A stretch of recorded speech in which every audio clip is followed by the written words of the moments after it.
தல அஜித் நடிப்பில் உருவாகி வரும் விடாமுயற்சி திரைப்படம் இப்பொழுது முக்கிய கட்டத்தை எட்டி உள்ளது. அது குறித்து புதிய அப்டேட்டை படக்குழு வெளியிட்டுள்ளது.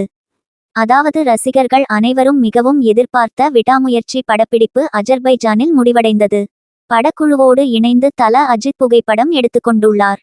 இன்னும் 12 நாட்கள் மட்டுமே படப்பிடிப்பு இருக்கும் நிலையில் அடுத்ததாக ஐதராபாத்தில் வரும் 29ஆம் தேதியில் இருந்து ஷூட்டிங் ஆரம்பமாக உள்ளது. இதற்கடுத்தபடியாக போஸ்ட் புரொடக்ஷனில் படக்குழு தீவிரமாக இறங்கிவிடும் என்று எதிர்பார்க்கப்படுகிறது. சமீபத்திய தகவலின் படி விடாமுயற்சி திரைப்படம் 80% தீபாவளிக்கு வெளியாக வாய்ப்பு இருக்கிறது. தீபாவளிக்கு வரவில்லை என்றால் படம் அப்படியே டிசம்பரில் ரிலீஸ் ஆகவும் வாய்ப்பிருக்கிறது. ஆனால் அதில் என்ன சிக்கல் இருக்கிறது என்றால் டிசம்பரில் ரிலீஸானால் அடுத்த ஜனவரியே குட் பேட் அக்லி திரைப்படத்தை வெளியிட படக்குழு தேதியை லாக் செய்துள்ளது. ஆனால் அடுத்தடுத்து அஜித்தின் படங்கள் வெளியாகும் பட்சத்தில் படத்திற்கான வசூல் பாதிக்க வாய்ப்பிருக்கிறது. இந்நிலையில் அஜர்பைஜான் ஷெட்யூலை முடித்துவிட்டு சென்னை திரும்பும் முன் துபாய் சென்ற அஜித் அங்கு 9 கோடி ரூபாய் மதிப்புள்ள ஃபெராரி என்கிற சொகுசு காரை வாங்கியுள்ளார்.